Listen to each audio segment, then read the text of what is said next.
Yes, mbanje kubashimira abakozi ba Peroti Rwanda aho muherereye mu zitandukanye z'isi yose, nkomeze mbifuriza amahoro n'imigisha mu byo mukora byose nk'ibisanzwe. Ni Peroti Rwanda aho ngene bageza amakuru menshi abagiye atandukanye, amakuru abayibanda ku myidagaduro, imikino ndetse n'andi menshi bagenda cecekana hirya no hino mu gihugu cy'u Rwanda. N'abatindiye rero ngiye kubagezaho amakuru avugwa kuri Mike Karangwa. Mike Karangwa ari mu marira, ari mu bibazo bikomeye cyane nyuma yo kugambanira Irene Murinda habi ashaka kumutwara Vestina ndetse na Dorcas. Inkuru zihari nizikuri kuvuga kuri Mike Karangwa, ndetse Mike Karangwa akomeje kugenda asa nk'utebya agira ngo yigarure icyizere, avuga ko byari umukino gusa igihari yamaze guseba ndetse n'isi iri kumwota. Abanyarwanda bakomeje kumuvuga byinshi, amarira ni yose. Rero igihari nuko hari andi makuru akomeye cyane abanyarwanda benshi bari bibagiwe ariko batazi kuri Mike Karangwa yakomeje kugenda agaruka, akaba ari niyo mpamvu nahisemo kuba nayabagezaho kugira ngo abantu benshi basobanukirwe Mike Karangwa uwo ari we, ndetse n'ibyo yagiye akora byinshi, ndetse nuko ubuzima bwe bumeze muri iyi minsi, ndetse n'ibibazo bikomeye arimo muri iyi minsi. Ese Mike Karangwa byamugendekeye bite? Mbibutse ko mu mpera z'umwaka 2019 uyu mugabo yigeze gufungwa. Uyu mugabo yarafunzwe azira iki, byagenze bite, ndetse n'amakuru akomeje kuvugwa ko ari kuri blacklist y'abakozi ba leta. Byabyifashe gute? Abanyarwanda benshi hari abatabizi, ariko reka tubibagarurire kugira ngo mumenye Mike Karangwa uwo ari we wagerageje kugambanira MEN bikamupfubana.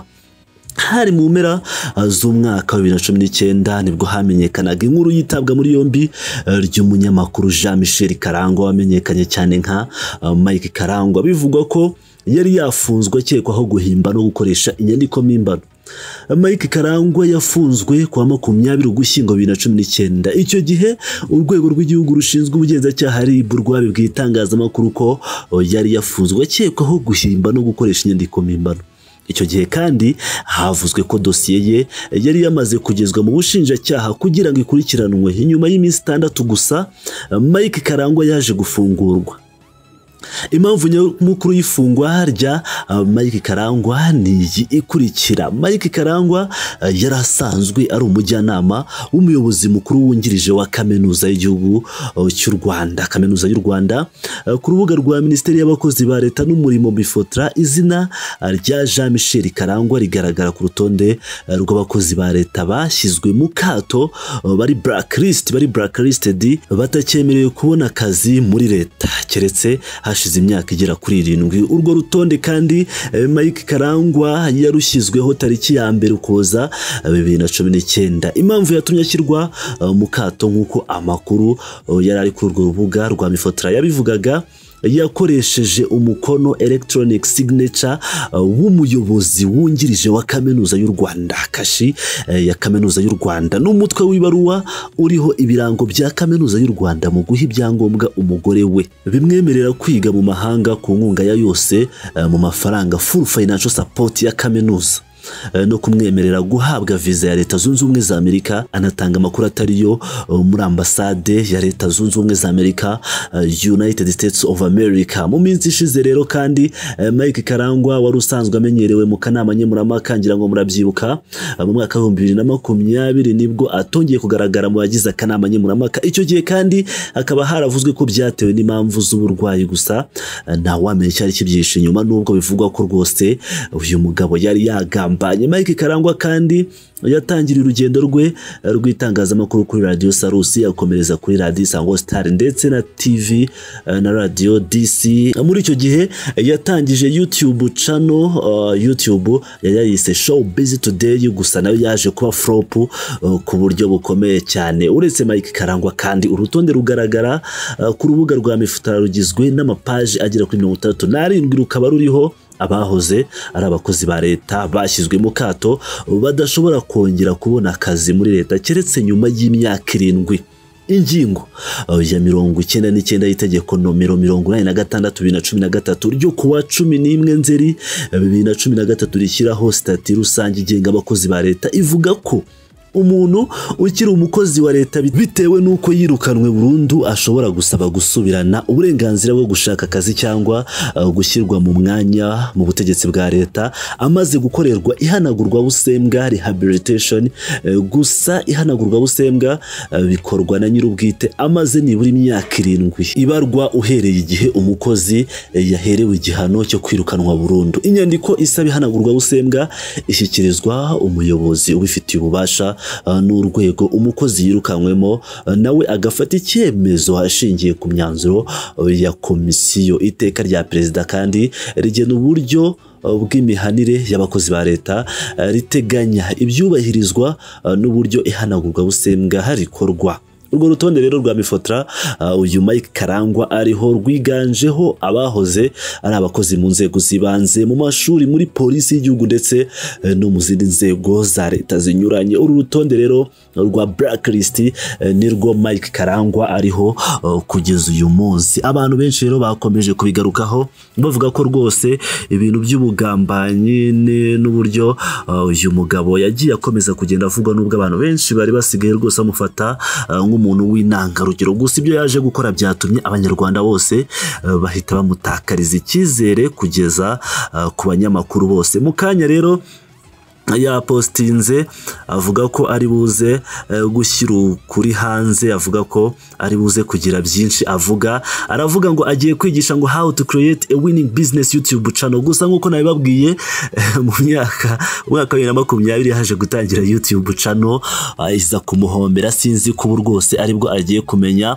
uko yatangira YouTube channel. YouTube channel yitwaga Show Busy Today yaje guhombera Mike Karangwa. Ese koko ari kubona ko uyu wari umukino? Rero amaze guseba avuga ko aka kari agakino, ndetse aravuga ati ngo ku itariki 7 z'ukwa 7 uyu mwaka 2021 ngo itangazo ryo gutandukana 8 z'ukwa 7 ikiganiro kuri YouTube, ubwo ni muri ndabe wagikoze 9 z'ukwa 7 2021 press conference y'umukecuru guteranyaho saga ashyiraho umuriro karimoji k'umuriro.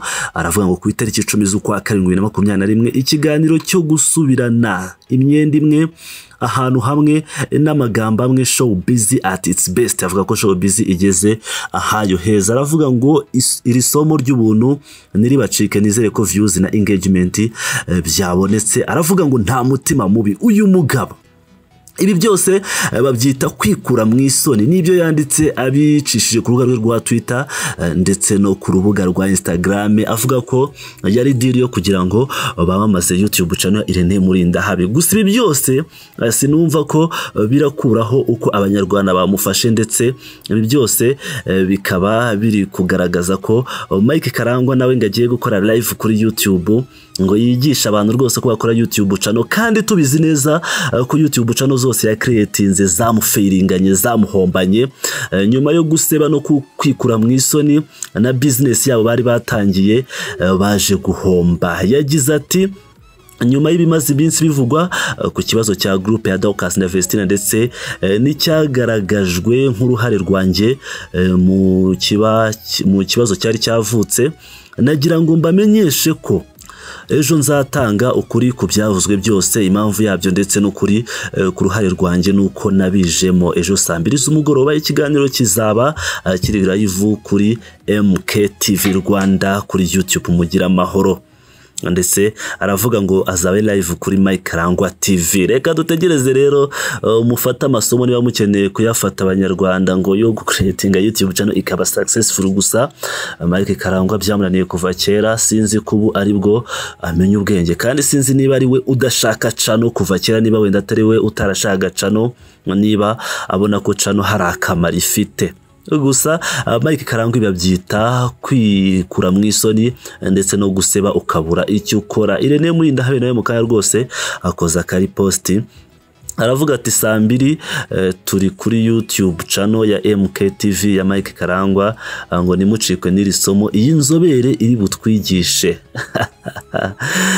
Guys, gira ngo murabyumva neza rero ko Mike Karangwa ari guseba, akomeje kugenda agerageza ngo arebe ko yakwikura mu isoni. Yarasebye ku buryo bugaragara. Ari mu marira menshi rero, reka dutegereze turebe amarira uyu mugabo arabarimo turebe kuko biraba biba bisekeje cyane. Ni Pilot Rwanda rero ndabakunda cyane, mujye mukomeza mubane nanjye 5 kuri 5 ndabakunda cyane. Bless up. Abandi bantu nkuko mugenzi wanjye yabigarutseho yagendaga agaruka mu majwi harimo abo ba Karangwa, harimo abo ba IMWOTE, abo sinambazi yanababeshyeye rwose pe. Abo we yanagiye nyine urumva mushobora kuba muturanye n'umuntu wenda mutumvikana, wenda akaguhimbira inkuru y'ibyo byanyu, ntabwo mwe mubiza ko nge ntabwo bose mbazi. Yabeshye nkumve rwose mama bari abana ntiturahura na rimwe na papa wabo ntiturahura na rimwe.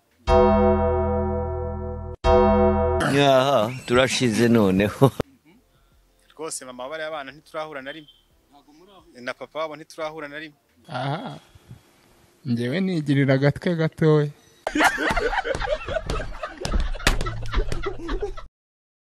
Abanyarwanda n'abagome maze kubibona, Abanyarwanda bagira amashyari maze kubibona.